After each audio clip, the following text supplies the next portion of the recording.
Another day, another pretty machine at Mullin Machinery in New Jersey. Today we have a Geminis GE-650. It's a 26-inch swing, 80-inch centers. Machine has a large 3 3/8 through hole. It's in a shop where it saw very little use. The ways are perfect. The screws are tight. 4-way tool post, follow rest, Jaw Adjust-Tru 6-jaw chuck with the other jaws, chuck key, wrench for the tailstock, spindle adapter, wrench for the 4-way tool post, large 15-inch buck 4-jaw chuck. They use the same key. Steady rest with a 10-inch through hole. Heavy Morse taper number 5 tailstock with a live center. This is all original paint. Machine was well taken care of.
Carriage has a built-in dial, built-in threading dial, the original carriage lock.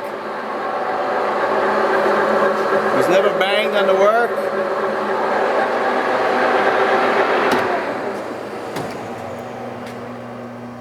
It has 18 speeds from 13 all the way up to 1,000. This is about as nice as you get in a used lathe, folks. Check this one out and more at mullinmachinery.com. That's MULLIN machinery.com.